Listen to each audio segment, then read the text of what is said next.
I normally lose some weight in summer, but not possible because I'm not working as hard. Fat and hairy, I think, is the summary. Well, yes, that would be the understatement.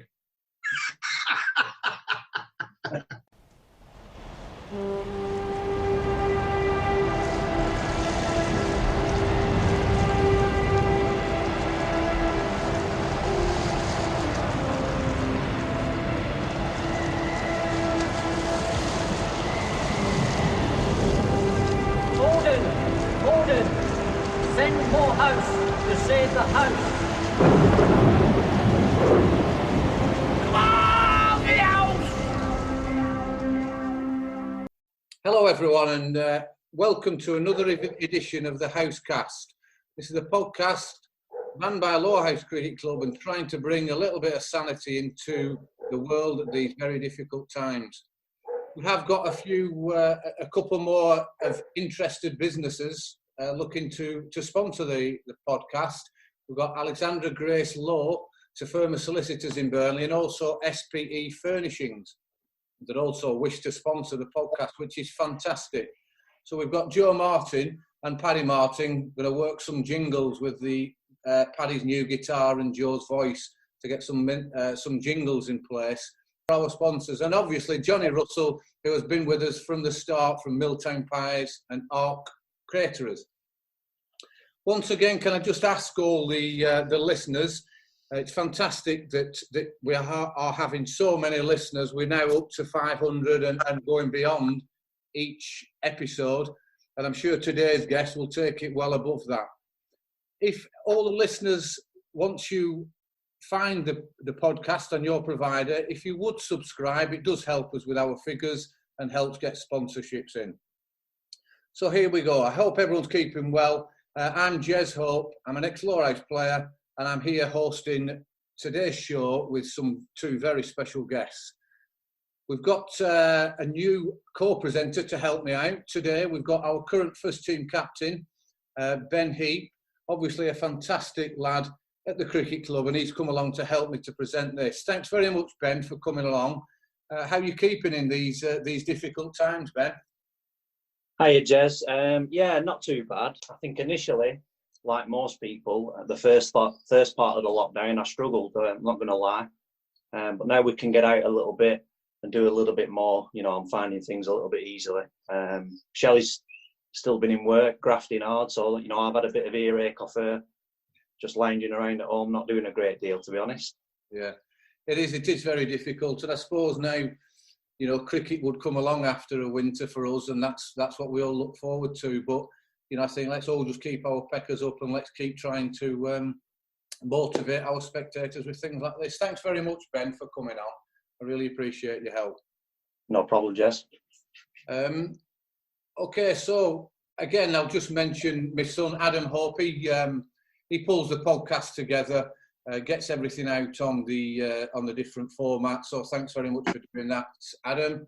Now on to our guests. We've got a guest on this afternoon. He's making his second appearance, but we couldn't not have him on this episode. It's our one and only Stan Heaton. Thanks very much again, Stan. How are you doing? Thank you very much indeed, Jez. It's an absolute pleasure to be on again. Good to see Ben on. And especially one of our greatest ever professionals. I'm sure the supporters from that era would certainly back me up on that. And I'm looking forward to going through the games with him that was something else. And I'm willing to bet, well, I would say this to listeners who might be pottering about the house and not fully paying attention. When I start giving these statistics and talking through some of these games, just listening, pin your ears back, because it's absolutely true, yet hard to believe, some of the performances that this man put in for our little cricket club. Can't wait to get on with it, Jez. Cheers, thanks very much for that, Stan, thank you. This ex-professional, he made a massive impact, not only on the cricket club at Lowerhouse, but also on the league. He played 7 tests for India, played 25 one-day international, and he's one-day international World Cup winner with India. He's currently a politician back in Delhi, and I'm sure Kirti will go into some details around that. Well, Kirti, thanks ever so much for coming on the show. Welcome to the Housecast. Thanks very much to all of you. Thank you. You were a little kid when you were playing with us. Stan, obviously, the captain, I used to complete 2 runs and he would be completing his first. And then we have a good young captain now, Ben. So thank you very much for inviting me. And it's always a pleasure. I can never forget Lowerhouse for a simple reason. And that was my first stint as a professional in England. Secondly, in my very first year in 1983, when I was playing for Lowerhouse, I was picked for the Indian team to play the World Cup in '83. Subsequently, we won that. And at Manchester, I got Ian Botham in the semi-finals. And I remember when I came back, all of you gave me a great welcome. All of you lifting me on your shoulders, although we had defeated England in the semi-finals. But then so what? What the hell? So what? I was your teammate. And it was a great pleasure, really, to have played with everyone. And obviously, as the chat goes on, we'll have lots to discuss. I have lots of nostalgic memories of Lowerhouse. And I'm really grateful to you, to the entire club, for having me there for 3 years. It was, Kirti, it was an absolute pleasure. And looking back, and like you said, I was a little kid. When we look at the stats, I think that I was about 10 or 11, but I was actually 20 when you first came over. And looking at the history, which we will go into in some depth, around your seasons at the club, and then actually going away from the first season to play in the Cricket World Cup, I am really looking forward to talking through that, of how that actually happened. On a bit of a serious note, Kirti, how are you and your family coping in these difficult times over in India? Well, I know it's a problem, pandemic for the entire world, and all of us are locked down completely. It's been 60 days since the lockdown has been on in India. And you know me, and Stan knows me better because we used to be together pub crawling. I mean, he wouldn't come that much, but Andy Mack used to a lot. And then we had John Omrod. He used to be also in that group.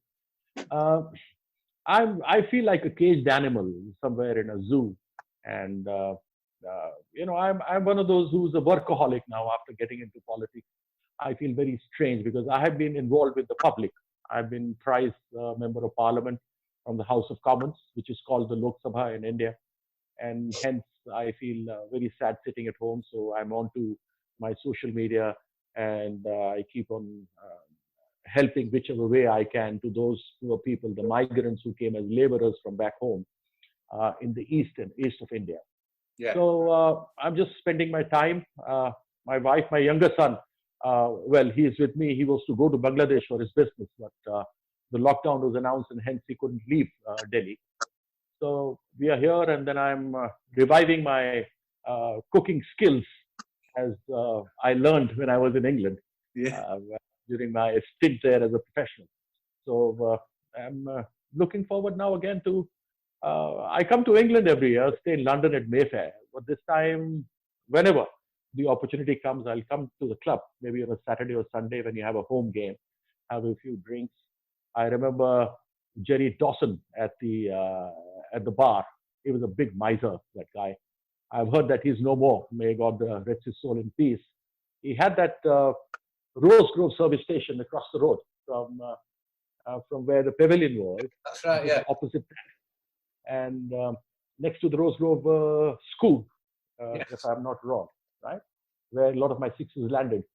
So I do remember everyone. I remember Jack, who used to stay within the club premises. I mean, Jack Hayes, who was the president at that time. May God rest his soul in peace. I remember Stan and Jackie. I've heard he's no more with her. What a lovely girl she was. Please say hi if you at all speak to her. We used to go out for these lovely drinks and then for curries just outside the bus station. I don't know whether that curry house is there or not. But we went a lot when you were Bobby's, if you remember, Stan, to Padiham for that curry. There used to be a curry house in Padiham somewhere, and also one at Manchester Road. I forget the name. Is it still there or not? That would be the Kohinoor. No, it isn't. It's That's the the solicitors now. Bus station has disappeared. But there are plenty of good curry houses in and around the area. But yeah, with some happy times there. Andy McNicholas was more of a party animal than I was, Kirti. So I think you probably spent more time in nightclubs with Andy than you did with me. But we certainly... Well, I haven't come to the nightclub yet. I'm only talking about the curry houses. In city centers and having those doner kebabs, lamb doner kebabs. And then there used to be one pub. Broadswords, I think. Is it still there? So it's no longer there, but yeah, I remember it well. Very Yeah, popular. the pubs used to shut at about 11, and we used to sit there till 1 o'clock and have drinks. And the guy, his name was Phil. I don't remember. He and his wife, they were great hosts, and you would be drinking there till 1:30 at night, and then go to Annabelle's. Yeah, yeah. Happy times. Yeah, Yes. Some great times. So many people I remember. I remember Clifford. He used to love his curries, and he would invite himself home and say, "Kirti, whenever you're making curry, I'd like to come home and have some." And then he would put his teeth in and then have it, and then again take it out, wash it, and keep it in his pocket. Well, that was it. Then we had Dave Riley. I remember. Then the players, I do remember all. Phil Austin, I've heard he's no more. Yeah. Correct. Yeah. And then we had Brian Higgins, Higgy, the backstopper, the wicketkeeper. Then Andy Mack, Roger Bromley, Alan Holden, who would spit at the ball all the time. And, you know, as we go on the show, I would remember them. Then John Oberod, I remember very well. Pankaj Tripathi, Kirti, can you remember Pankaj? Oh, Chapati, he taught me how to make curry. Yes, definitely, any day. Any day. That guy, he was quite a maverick, wasn't he? Yes, yes, he was. Tom Sullivan would have been playing in those days. I think that Graham Bushell might still have been at Burnley thinking about it. Bushell was there. Chris Blazard was there.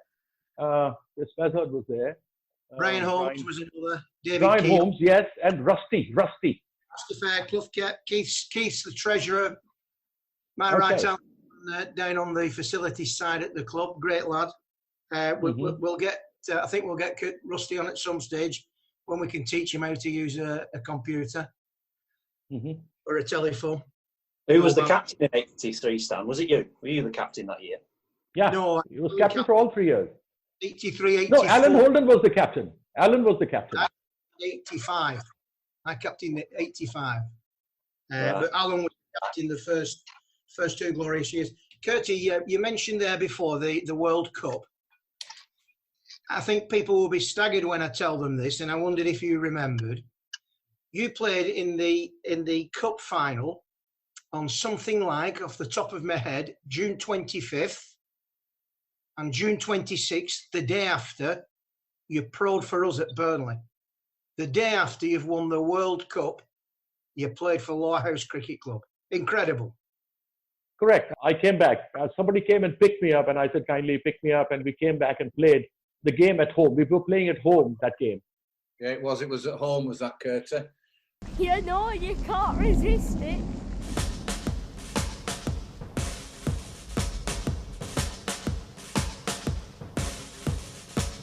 Where on earth are you from? We're from Lowerhouse. Hey up, you up. Have you been to Trip Shop?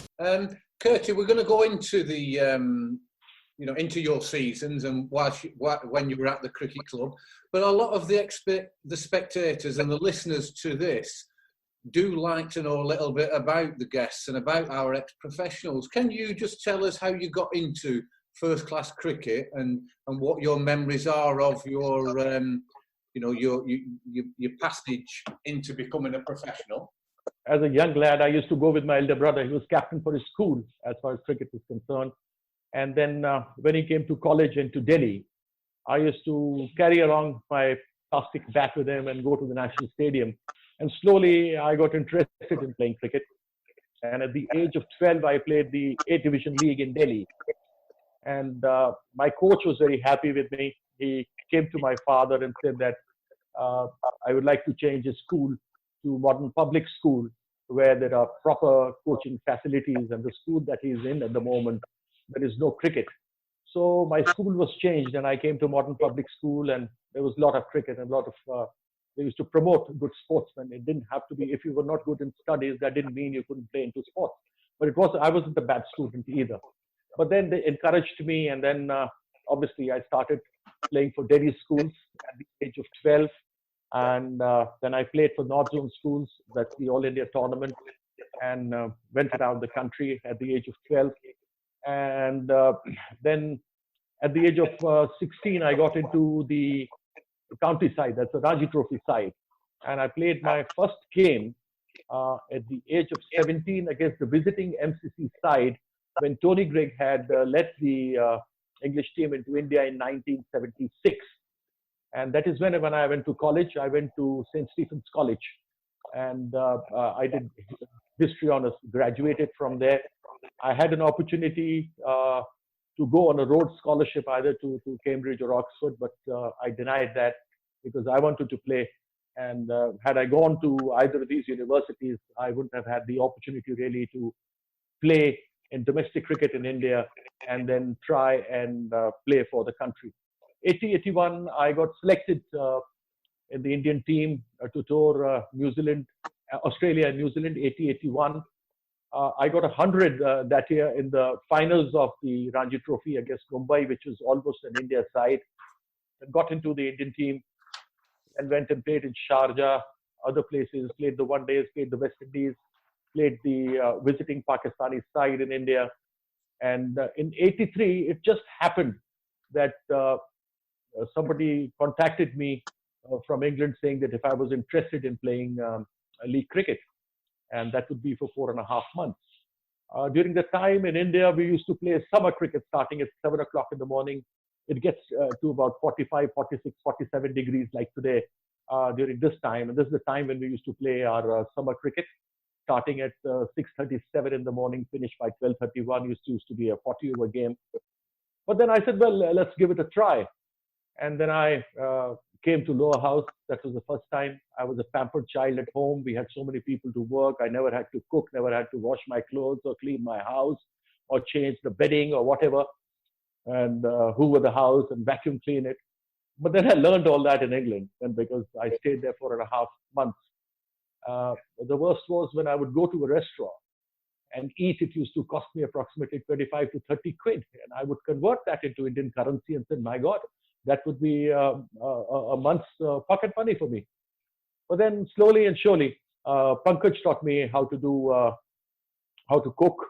And then obviously there was a lot of help and friends who helped me, taught me how to do these house chores and go to these laundries and wash your clothes and do so many things.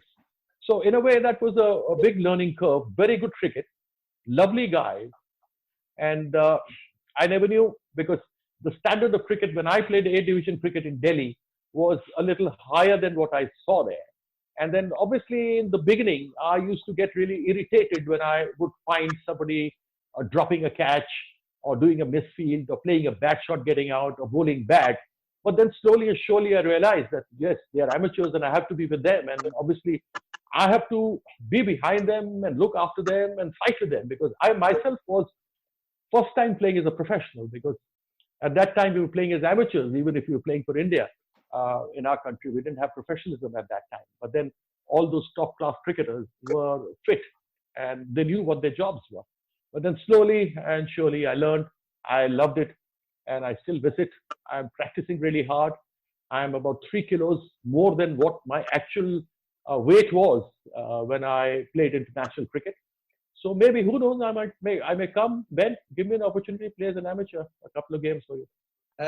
That's fantastic, that, Kirti. That's a really good insight as to how you've got where you've got to, because I was never aware of how you came to come to Lowerhouse. We'll come on to Stan in a minute, because he will have great memories of that. Ben, is there anything there that you recognise about getting a pro now, or? Well, I've got a question for Kirti, and I just wondered what his first thoughts were when he stepped onto the field to represent Lowerhouse, actually, when he arrived in England. So on the 17th of April in 1983, Kirti, the first game was Haslingden away. I just wondered what your thoughts were as you warmed up and started playing at Bentgate. And I believe we were 4 for 44 in no time with you and Stan, Keith, and Phil Astin back in the hut watching. I don't know if you can recollect that or remember that. No, but I do remember scoring Hurricane 153 against Haslingden. That was 1984, Kirti, when you got the 154, which I will come to. That first game, Ben, we were beaten by 9 wickets. It was a pretty ignominious day. And Don Ormrod, God rest his soul, who was a marvellous cricketer, amateur cricketer, and professional in the leagues, professional cricketer, very good administrator, good coach, good manager. But he went absolutely off on one because we'd lost by 9 wickets in the opening game of the season. And I remember us having something of a shouting match in the committee room because I objected to him going off the handle first game. I did take umbrage at that to some tune. If you remember that, I've looked at that game, Ben, and Hartley Lane was Haslingden's pro that day. Yeah, that's right. And he was rapid, Ben. He was he? West Indian. Yeah, he was. I mean, I wasn't playing that game, but I don't know if you can remember that, Kirti. Can you remember playing against Hartley Lane? I don't, because that was my first game, and to be very honest with you, I don't remember. I remember the games, the derby games that we had against Burnley. Yeah. Getting 70 odd and a 90, or I don't know whether I got 100 or not. No. Hartley Lane, I played him on many occasions. Yeah. But I don't remember that particular game. No. I don't, to be very honest with you. No. Jez, I haven't particularly looked at 1983, No. but I've had a real look at 84. And Kirti's mentioned the game, and it's a very interesting one. We played at Haslingden, and Kirti got 154 in a 32-over game out of our 234. And the next highest scorer was Blaise on 20 not out, batting at number 8. He was only young, of course. And back in the day, if you were doing well in a particular position, you tended to stay in it rather than move up the batting order. And he batted at number 7, number 8 most of the season. But I remember batting with Kirti, and the plan was that we would take Hartley Lane where possible, and Kirti would take the amateurs.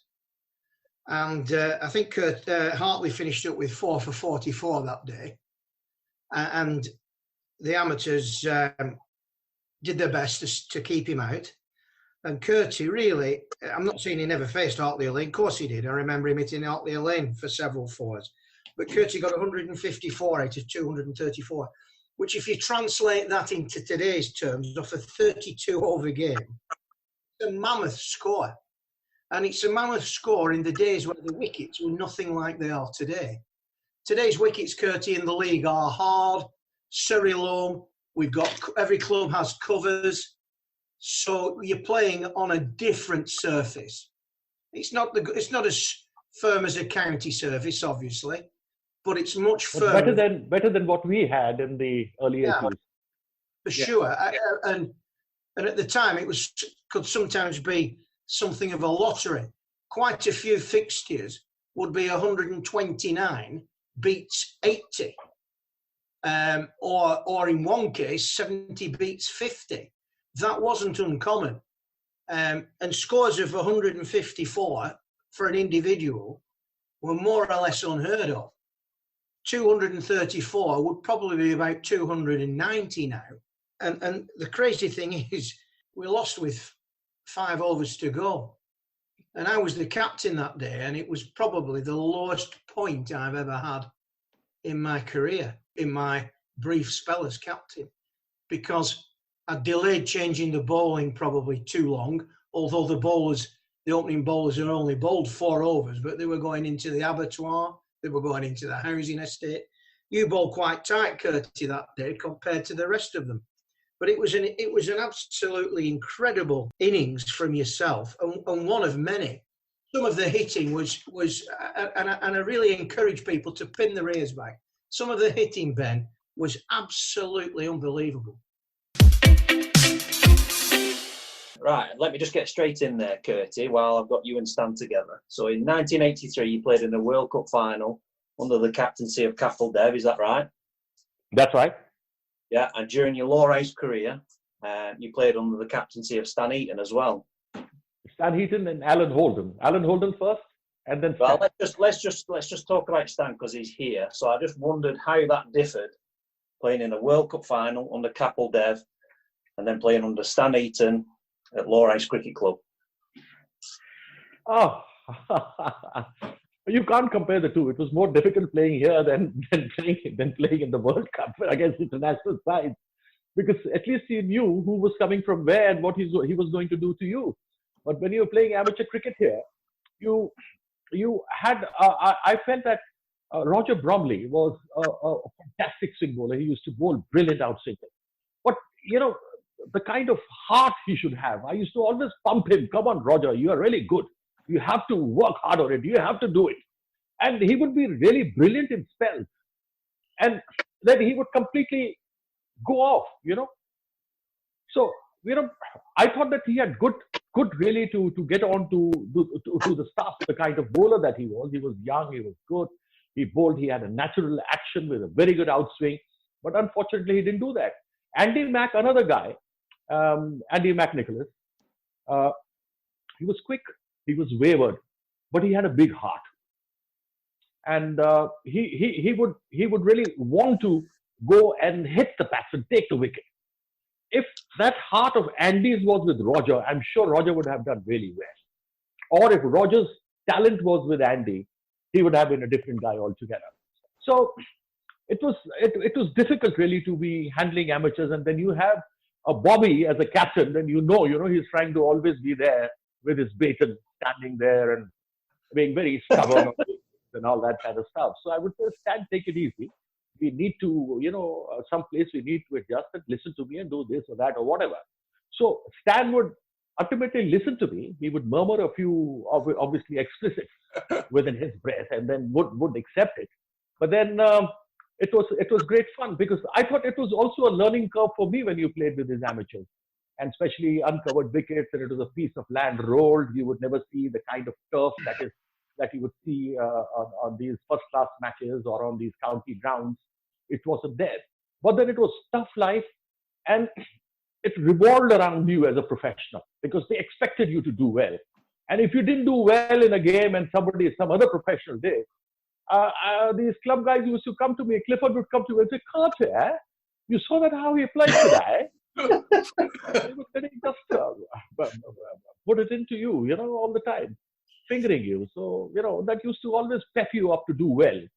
I used to feel bad at that time, but on hindsight, it was a great thing that pepped you up. And I said, fair enough. Fucking hell, fire! I'll show it to you. I'm sorry, don't let it go. But then, whenever he had curry at my place, he would say that, fucking hell, fire. That's a good.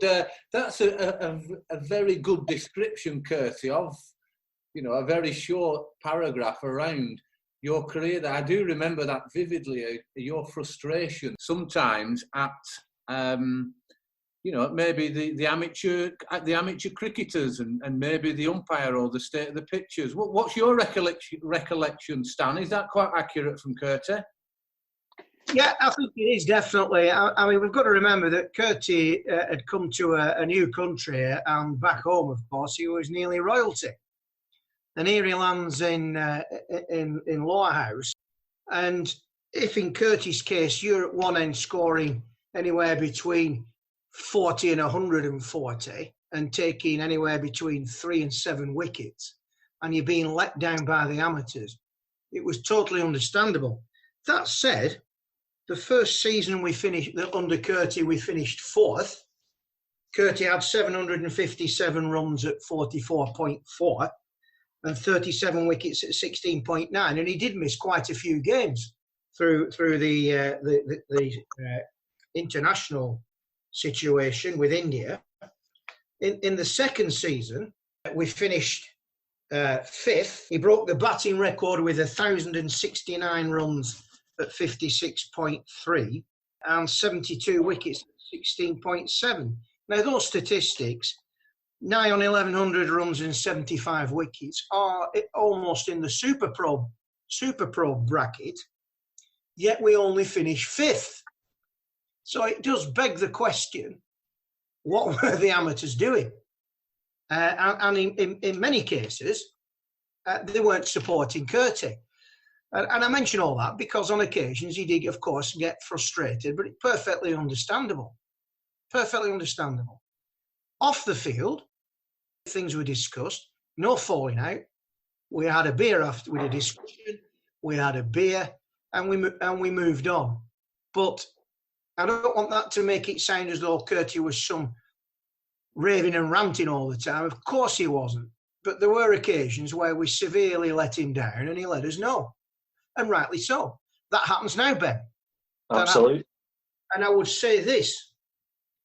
The attitude of today's players, Ben, is considerably different from the attitude of the majority of players in my day. Jez was an exception. Many of the players played purely for recreational fun. So you transpose a top-class professional into a team of recreational cricketers playing for fun, and we had to change. We had to change. Nowadays, you've got lads playing recreational cricket who get their fun out of playing well, out of succeeding. And if that side had have had today's mentality, as I say, some exceptions, if that side had have had if our side had have had today's mentality, we would have been unstoppable. But I suppose other clubs would say the same thing because amateurs were like that in those days. Were all of the sides like that back then, Stan, do you think? Or just a select few? There were some exceptional sides at the time. Burnley, East Lancs, Rawtenstall. There were always teams that would be great one year, not so great the year after.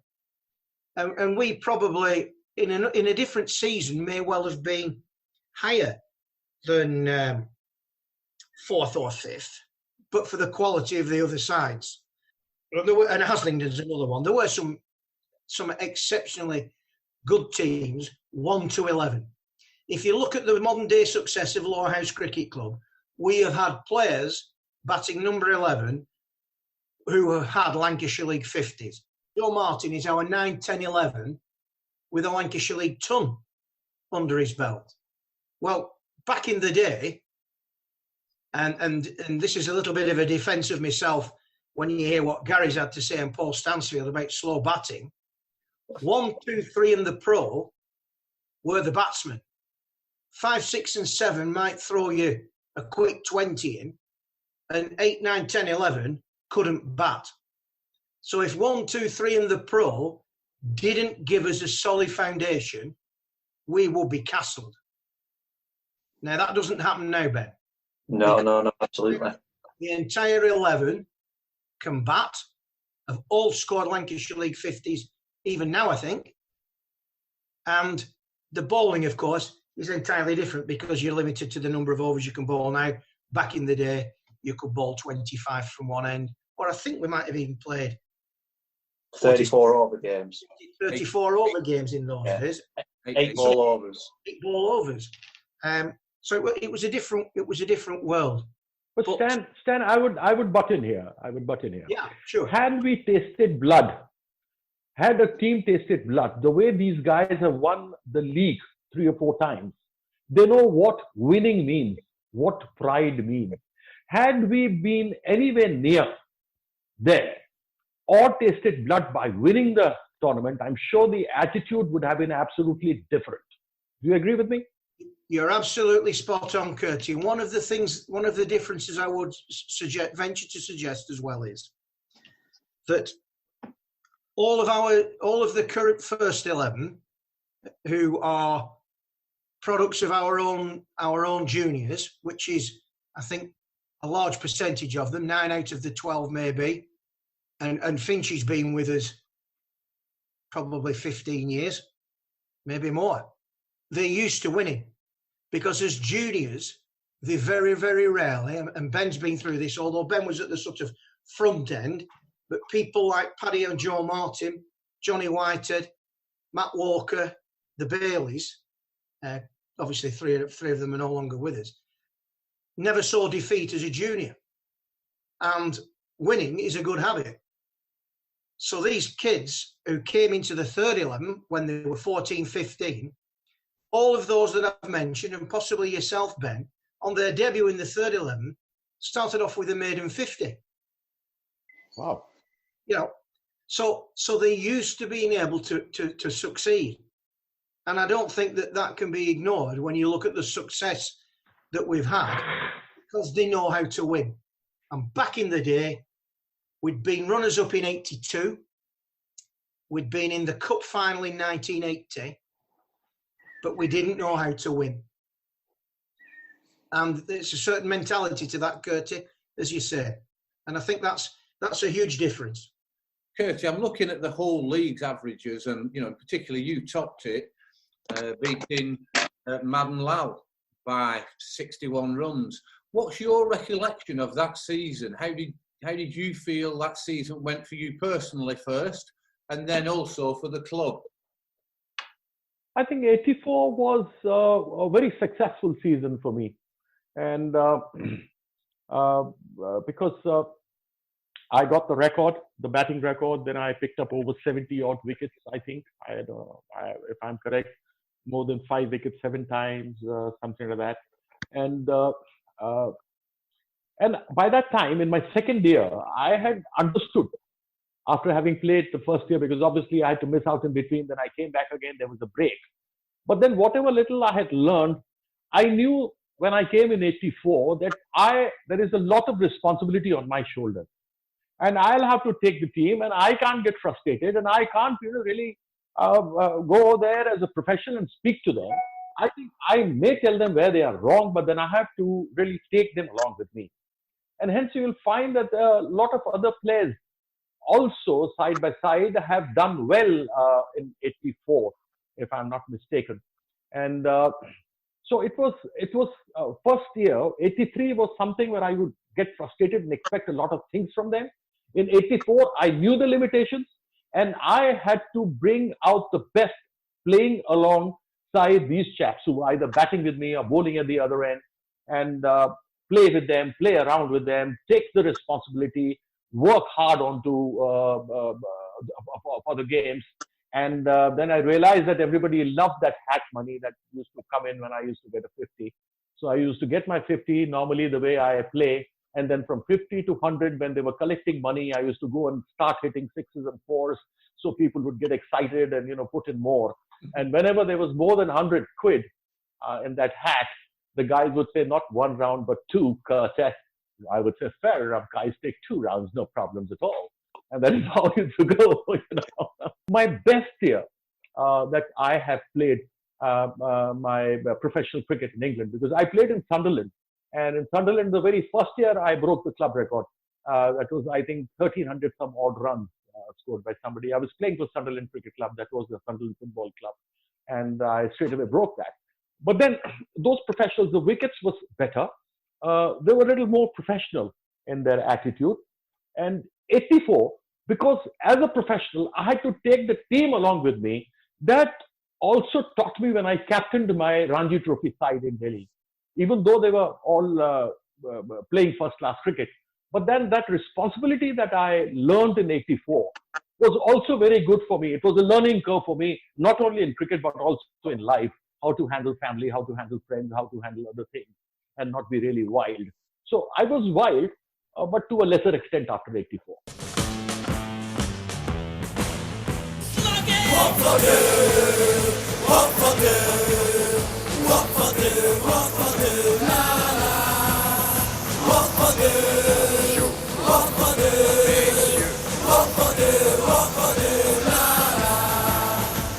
The art of winning. It's once you've got that mentality of winning, and it's quite easy then to keep that going. But until you get it, it's difficult.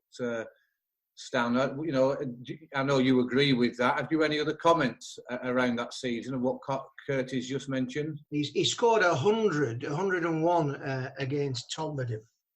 A feature of those 2 seasons in particular were me going into Lowerhouse Junior School on the Monday morning and getting the balls back from the caretaker who I knew.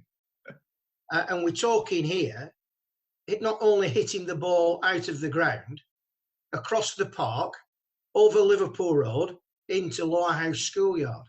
They were absolutely phenomenal hits. I was at the crease with Kirti that season when he took 22 off 1 over against Nelson. Also that season, Collis King was in the league.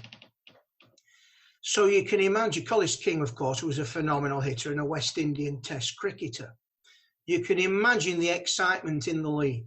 And if you compare it to today, and that's no disrespect to any of today's professionals, but these were Test cricketers. So you can imagine the excitement in the league when Lowerhouse played Cone, battle of the big hitters. Now moving on to 84. Yeah. Talked about the 154. But Kirti went through a patch of Enfield away, 70 and 6 for 39. Church away, 5 for 56. Burnley, 104. Now that day against Burnley, if I can just concentrate on that, not just because Higgy and myself put 94 on for the opening wicket. Higgy got 53. Kirti got 104, mostly against Madassa, a Pakistan international Test cricketer and bowler. And Kirti's second 50 came in 5 overs. And bearing in mind, this is, 35 years ago. Can still remember one particular shot. And it was, the ball was asking for a cut shot. And Kirti pulled it, and it never went any lower or higher than the point that it left his bat, sent spectators diving for cover and crashed into the back of a form in front of the park. Absolutely incredible shot, as I say, never went any higher than 4 feet off the ground for 6 from a flat bat. Absolutely unbelievable. Rod Estwick, a West Indian Test bowler, repeatedly into Lowerhouse Junior School. Cone again in 1984. Kirti 4 wickets and 43 not out. Collis 29. The late great Phil Astin caught Collis out on the boundary edge, and he trapped it in his testicles as he fumbled the ball as he fell to the floor. Great days. Just mention another one, if I may. We played Enfield away from home. We were 25 for 2, and Madan Lal, Indian Test colleague of Kirti's, very good bowler. Madan Lal and Peter Holt, who was a very tasty amateur bowler, were bowling. And it was a wet wicket, as they all were, seemingly in those days. And the ball spitting, taking lumps. Somehow we've got to 25 for 2. I'm still at the crease. Kirti comes out to bat at number 4. I've been thinking, this is that bad. Maybe they'll drop him down the order just to save him till the pitch improves. In those days, the pitch would improve as the game went on. So Kirti comes out to bat. I said to him, Kirti, because he did like to play shots. I said, take it free. This is a minefield. Be careful. Be careful. No problem, Stan. No problem. He then smashed Peter Holt to all ends of the pitch and got about 25 off the over after I'd told him to be careful. He finished up. I got 35. Kirti got 129. We were 190 all out. And the 9th wicket with Kirti and Roger Bromley was a 49 stand, and Roger was not out. So Kirti got all 49 runs in the 9th. And believe it or not, he took 6 for 86, and we only won by 1 run. Because as it did in those days, the wicket dried out, rolled out nicely, and played well. But it's just phenomenal cricket. You scored your 1,000th run that season, Kirti, in the last game of the season at Church. You got 85. And you took your 100th wicket in Lancashire League cricket. Bear in mind, that's in a season and 3 quarters, with a 7 for 67 in the same game. I'll just tell one more story. Yeah, no, carry on, Stan. Please do. Although we've talked about the frustrations, but Kirti did like a laugh. There was certainly no misery. Liked to laugh. And we played at Accrington, and I'm fielding at 3rd man as usual. and Kirti's at second slip. It's a slow track, so we didn't have a first slip. Kirti's at second slip. So I'm sort of looking over Kirti's shoulder from a distance. Bob Ormrod's the bowler. It's the first ball of the game, and Nick Marsh is batting. Bob Ormrod bowls the worst ball I've ever seen. It bounced halfway down the track and sat up on this soft wicket and virtually said, "You can put me anywhere in the universe." It was that bad. I saw Kirti put his hands in his pockets, obviously expecting the ball to be dispatched somewhere in Europe, and he was keeping his hands warm. And Nick Marsh, who was no hitter, took a great big swipe at the ball and edged it to Kirti. He wanted to take his hands out of the pockets to catch the ball. And I'll never forget it. He caught the ball, he turned around to me and just laughed his head off. It was the worst piece of batting and bowling you've ever seen. And Kirti has to take his hands out of his pockets to catch the ball. Honestly. I remember when I used to bowl my quickish off spin, Brian Higgy used to go back. And, I would say I'm a spinner, I'm bowling quickish off spin. And, why the hell are you going so back? I don't go back so far for my holidays. And I don't expect you to go there. And so he would miss a lot. My anger would get onto him, and I used to feel really sorry when I would see, say, 15 extras or 10 extras or 11 extras, because you score those runs, you earn those runs, and you expect the keeper to do really well. But then Higgy tried his level best. He was a good trier, though. And he was very brave, Kirti, because your quicker ball was as fast as any quick bowler could bowl. And Higgy could never spot it, and quite often stopped it with his stomach or his chest. A big slapper. And that's how I nicknamed him Backstopper. But he was incredibly brave. But you did bowl your fast ball, Kirti. It was like, and you pitched it in short. It was a snorter. No helmets. Yes, we had. They'd probably been in a couple of years. I think we had one to share at for the whole team. I think that was the gist of it, because I think they first came in when Michael Holding was pro in '81. Yeah, they did. I think that was 80. That might have been 83. 83, 4, something like that. No, it was 81, Stan. I don't think so. Michael was there with us in 83, 84. Oh, no, he wasn't. Right, 81. Alex came in then in 81. That was the first season I wore one. I remember a beautiful press clipping. He was talking about Collis, so I didn't disturb him in between. I didn't interrupt. Was when I hit those sixes, the Lancashire Post, that's the newspaper? And aside Collis, the new king of Lancashire League has arrived. And I remember that I have that cutting somewhere. I lost it in a big fire. The beautiful ball that I was given by Lowerhouse for my record breaking. I lost everything in that fire. Everything gone. Kirti, that season you hit 76 sixes. My God. You mentioned the six-a-side at Todmorden against Rottenstone. You got a ton. I don't think it was a 10-over game, because you were hitting sixes right, left and centre. You were hitting them into Centreville Park, Halifax Road, Burnley Road, over the school, into the forest. And I remember Glenn Barlow, the Rottenstone player, saying, "Well, at least I can say I was here when it happened." And we won the competition. You got 101.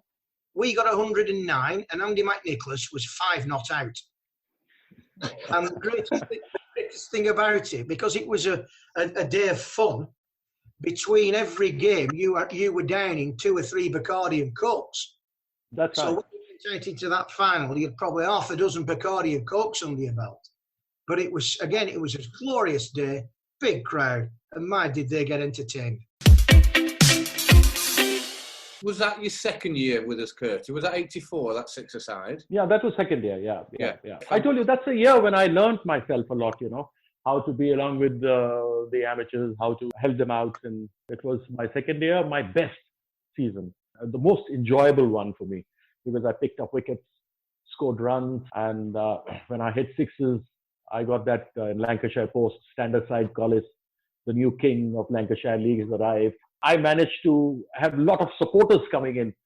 There were these big lads. Stan, do you remember those big fat bloody lads that used to drink 10 or 15 pints, and Kirti, they would go all the time from near the pavilion outside? You remember that, Stan? Top step lads, yeah. Do they still come or anything of the sorts? Any news about them? No, I have seen one of them since. Strangely enough, as we got better, those lads disappeared. I've often thought that they possibly came to watch us in the bad old days, obviously before you arrived, Kirti, before we finished runners-up in '82. Possibly came to watch us for the fun aspect of it, came to sort of take the mickey really, but as we got better, they sort of faded away. Yeah, but then I remember they appreciating me all the time and going, Kirti, Kirti, and really enjoying, and they used to contribute a lot to the hat money. As far as I remember, then he would come into the club and get me free beers after we would win, and I score good runs and hit lovely sixes. I remember those good supporters. I remember Anne, the lady who used to give us tea. She's still a very good member. She tends the gardens on the cricket club. She's our official club historian. I feel really bad, because it had become a family for me, the Lowerhouse. I felt so nice. I mean, sitting at the club and didn't know how to play pool, and everybody would come around and teach me how to play pool. But then my interest used to be more at the bar than to be at the pool. And then I was divided between two lovers. But obviously, bar was my first love after the game. And then going pub crawling all over town and then into these discotheques, nightclubs. I loved my beer. I loved my crawl. I loved my cricket. I loved Lowerhouse. And I loved everyone. How old were you when you were playing in '84, I was 25. 25. So did you have, a partner or family or children at that time?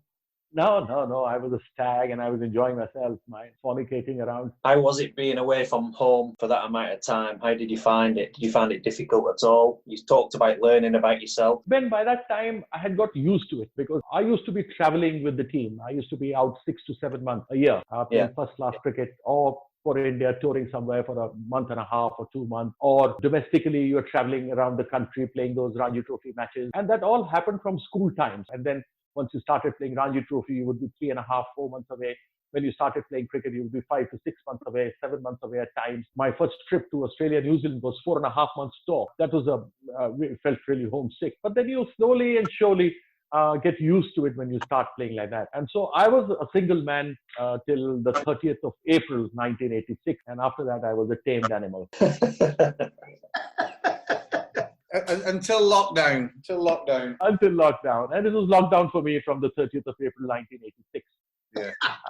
I love my drink still. I love my cooking. I love my drink. And I've got 2 dogs. They're very old now, almost at the fag end of their lives. I have a little kitchen garden at the house. It's a little farmhouse here. I sit with the gardener and try and bring out, like, bitter gold is coming out, ladyfinger, some tomatoes. So I spent some time like that. I'm working really hard. I want to play A division cricket in Delhi. My coach said that you should come and play with these youngsters, 17, 18, 19 guys. They're A division cricket. I said I'll open because you don't have to move your feet much. You don't need footwork. So you can play on the rise. So with mid on, mid off, up, you can obviously hit over them and score 20, 25 runs. And then just play with the guys. So when I'm there, I think when I'm going to be in England, I'm there every year. One thing I'm going to do is stand. What I'll do is I'll come for a home game. At times you have Saturday, Sunday, both as home games, or you have a Saturday game or a Sunday game. Please do. Yeah, please. If we have that, I'll come there. If we have a good hotel there, I'll just stay there. If you could get up here, say Friday lunchtime, and take in a T20. On a T20, on a nice night, we'll have 700 to 1,000 people on. It's quite an event, and you can take in the Saturday game, the Sunday game, and make a weekend out of it.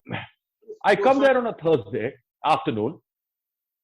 If possible, meet with the young guys, the youngsters of the club, be with them for an hour, hour and a half, around 3 or 4, whatever time you fix, because obviously the days are very long. Be with them for a little while, talk to them, tell them a few basics, or talk to even the first team or whosoever guys are there. And then after that, if you can collect all the guys, who played along with me in 83, 84, 85. If all of us can be together, have a drink and go out for a curry, that would be obviously from my side. And that's it. Friday, we watch the game. Saturday, and then maybe that's it. I'll make a move on Sunday. Yeah. Super. Yeah, that'd be brilliant. We can do that. But then you'll have to do one thing for me in exchange, if possible. I have lost everything that I had from Lowerhouse. I don't know if there's a collector, who collects, who has those cuttings or photographs or anything of the sorts. if you can just spread it in the club and see if I could get a copy of that. Can it be possible?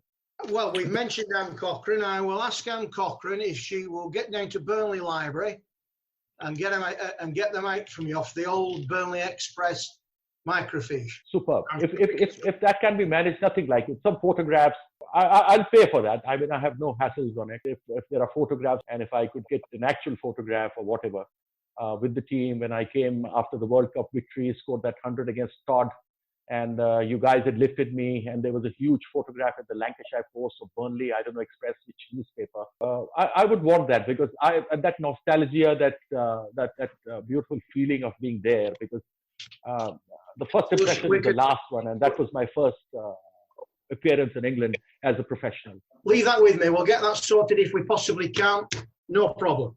Is there anything, Ben, you want to bring up now? I'd like Kirti to just touch on the World Cup final a little bit more. You know, we didn't really go into too much depth about the final itself, and his memories of that, I think. Well, I was playing at the club and I got this call. The residence that they had found for me was in Cone in my first year in 1983. And I got a call early morning, Kapil telling me that I was selected for the Indian team for the World Cup. And so I said, Kapil, thanks very much, skipper. 1.5 months paid holiday we've got, because we never expected, you know, the odds were 1 to 99 for the Indian team. We were worst, even lower than Zimbabwe. And there were only 8 teams competing at that time. I called up Jimmy. He was in Lancaster. His wife was a doctor there. So I got together with him. The very first game was at Manchester, Old Trafford. And we beat the West Indies. The very first game. West Indies, that side was, I think, the best ever one-day side. I think nobody you can compare, because there were 5 fast bowlers, one after the other. Top batsmen like Vivian Richards, with Desmond Haynes and Gordon Greenidge opening the attack. Vivian Richards coming after that. Then you had a Clive Lloyd. Then you had a Larry Gomes. Then you had a Ford Backus. And then these 4 fast bowlers in the side. So it was a fantastic team. So we beat them in the first game. We beat Australia, and then we lost to them. Then against Zimbabwe was 17 for 5 at Tunbridge Wells, when Kapil came with that brilliant 175 not out, which is not recorded because BBC was on strike that day. So we needed to beat Australia the next game, which we did, and we got into the finals. Into the semi-finals. Then we came to Old Trafford again to play the semi-final. And I remember Graham Fowler and Chris Tavre. They were going really great guns at that time. Roger Binney got the first wicket. They were about 96 for 1 or 2. And in about 13 or 14 overs, which used to be a good average in those days. If you were scoring 4.5, which was supposed to be really good. And that is what England was doing, a little better than that. Then Jimmy and I came on to bowl. Jimmy Amarnath, who was a pro at Lowerhouse before me. Much before me. So Jimmy bowled 12 overs from one end. I bowled 12 overs from one end, non-stop, 24 overs, gave away 55 runs and took 4 wickets among. I got Alan Lamb run out, got the wickets of both of them. It kept really low. Had it kept lower, it would have gone underground. That was it. And we really put the brakes on the scoring of the English team. We won that game by 6 wickets and then got into the finals. Now, we go into the finals, 1983. These 4 fast bowlers bowl over 95. The 4 fast bowlers who bowl over 95 miles per hour. You have Randy Roberts, Michael Holding, Joel Garner, and Malcolm Marshall. And Colin Croft, people like Colin Croft sitting out, who would have played in any other side of the world. And absolutely green track. Absolute green and slightly damp. Kapil lost the toss. He was fuming because we thought it's a one-day game, and one-day game should be more batting friendly, where you give an opportunity for batsmen to score runs. And we were dismissed for 183. And here we're sitting in the dressing room. None of us had ever thought that we'll win the World Cup. It was Kapil Dev from the very beginning, a great fighter, a superb all-rounder. He always was a fighter. He would always take the fight into the enemy's camp. We came there. We went into the long room for our lunch, came back. We were changing into our fielding boots. And Kapil says, it might not be a winning total, but it's a fighting total. So lads, come on, let's fight. And there it was. You had Gordon Greenidge doing well left and getting bowled by Balwinder Sandhu, that brilliant catch by Kapil Dev, running backwards, taking Viv Richards, Clive Lloyd, everybody that they felt like 9 pin. You know, there is a movie coming, 1983. It was to be released on the 11th of August, but couldn't get released. One of the top actors and actress. They are doing the role of Kapil and his wife, and all of us have a role to play in there of how the journey took place. So you'll get a lot of resemblance of what I'm saying today in that movie when you watch it. We'll get it dubbed in English and bring it for you guys. So that was it, and we won the World Cup. Never thought of it. Went back, pinched ourselves all evening, and once we came to the hotel, we had these Sikhs, and they were there with the bhangra. Bhangra is a type of a dance with dhol. They were outside. The bar was full. The bar was absolutely chock-a-block. We had no place to go. As soon as we went in, there was a magnum bottle of champagne. It was sprayed on all of us. We were being given drinks left, right, and center. We were having it. And so I just, I don't remember who, spoke to somebody sitting next to me, one of my colleagues in the team. And I said, listen, those days we never used to get money. We used to get about 15 pounds a day. And I said, guys, we are getting these drinks now. Who will pay for it? Because we don't have the kind of money. So anyways, by that time we had a few and said, forget it. We'll see when the time comes. So we had a few lovely drinks. And then obviously by that time there were lots of fans around. So spoke to them, took them to our room, and said hello, hi to them. And that was it. And then there was this call from the club saying, Kirti, we have a game tomorrow against Todd. I said, bloody hell. I said, okay, there's somebody coming to pick me up. So someone came and picked me up from there. And then I reached at about 12:31. I was fuzzled and I said, I want more to drink and I haven't eaten anything. So I cooked myself some food. I had 1/4 of a bottle of Black Label, and then cooked food. Slept at about 5 o'clock in the morning, and at the ground. What time we started the game those days? 12:30 was it, or 2:30? I think it was 2 o'clock in those days, Kirti. 2 o'clock. So I got up absolutely fuzzled at 12 o'clock in the afternoon. Took a cold shower, and I was there, and I think I got a ton in that game. 47 not out. It was 47. Bloody hell. I thought it was 100. No, it's Not out. It could have been knocked out after what you'd drunk. Yeah, and I think you beat Burnley as well. 47 not out and beat Burnley, I think. Stan, is that right? It was against Burnley. I can't remember the result, to be honest. I think we just need to clear this up. So I think the final was on the 25th of June. Yes, that's right. Yeah. 26, we were playing Burnley at home and we actually got beat. It was a run rate. It must have been the weather not great. And Kirti was 47 and he was run out. Can we remember who ran you out, Kirti? No, I don't. No? I don't. Yeah, Then I was irritated, and then I got that ton against them, I think. I scored 100 against them. Yeah, you did. That was when Madassa was the pro. They had Mabu was pro for them on this particular day. But yeah, Kirti, that story about the World Cup, there's not many other people, I'm sure, could tell a story like that of being, you know, the pinnacle of the one-day game, winning a trophy, you know, like you said, against all odds, and then coming back and playing alongside Stan Eaton and Brian Higgin and the people like that. That's fantastic. Yes, that's my chicken kati roll. Oh, I love that. And as a World Cup winner, paid next to nothing. Correct, nothing, no money. They said they'll give us 5,000 rupees, which would be equivalent to how much? Say 300 quid, sterling pounds. And so there was, because the board was very poor, they owed about 3 crores of rupees. And so they had this great singer, Lata Mangeshkar, nice for us. And then we got 1 lakh of rupees each, which is again less than what I would get at a contract playing for Lowerhouse. And but anyways, we played for pride. There was no money, there was no television, there was no commercialization at that time, which came on later in the 90s when you had ESPN Star and Sky Sports and others coming into the game, is when the money came. And that is how now they're getting paid so well with the IPL coming in and other things. But then no regrets. I mean, what can be a bigger achievement than winning a World Cup? Absolutely. Jez, Stan, you know, Yes. what an experience that must have been after the World Cup final, you know, playing and getting to train with a World Cup winner and for the juniors around the club. Well, it was, and for the spectators as well. I mean, everything we do really is for the spectators, I suppose, and the members. But Kirti was, even though they knocked England out in the semi-final, everybody was so pleased for him. They were very much the underdogs, and the English like nothing better than an underdog triumphing. But he was treated as a real hero, and obviously, as if Lowerhouse had won. Obviously, you know, there was a decent crowd on against Burnley.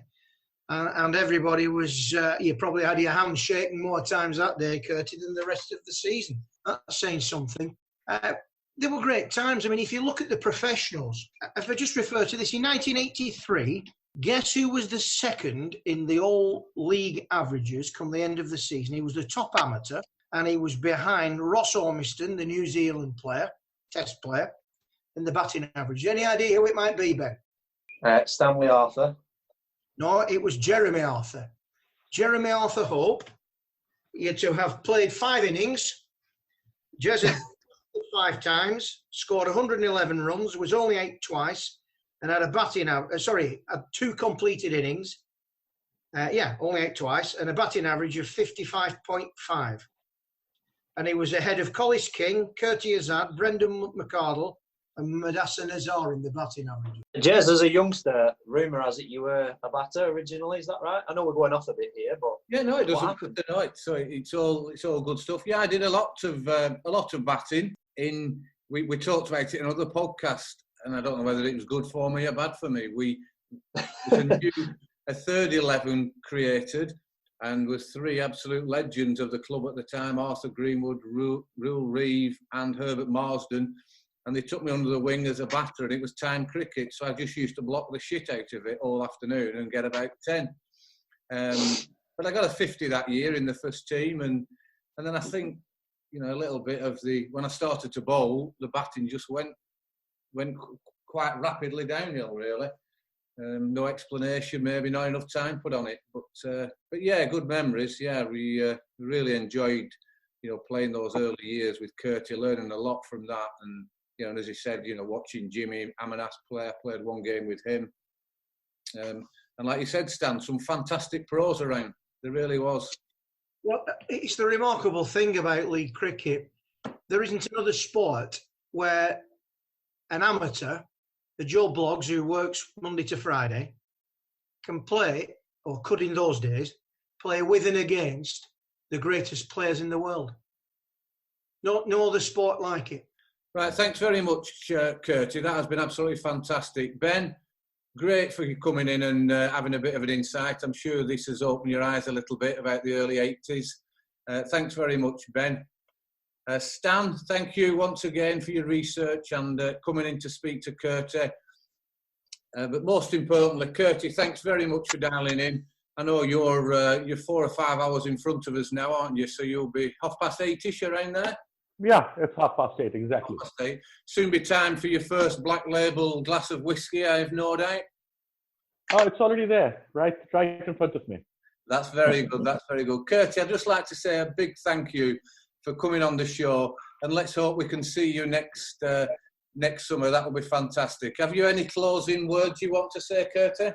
Nothing. Cheers to Lowerhouse Cricket Club. There it is, my black label with water. Good. Thank you, Jez. Thank you, Ben, and thanks to my captain Stan for a beautiful interaction this evening, and all those who are watching today, the sponsors and others who made this possible for us. Wish you luck, guys. Play well, and I hope the supporters will keep supporting the way they do. They'll be more generous towards the club.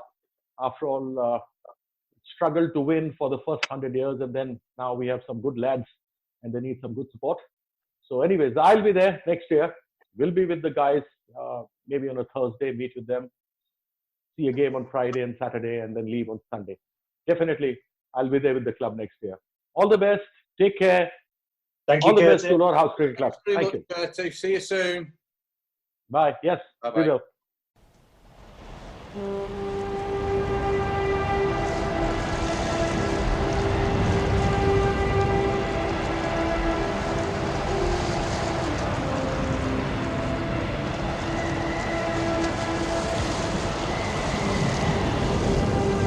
Gordon!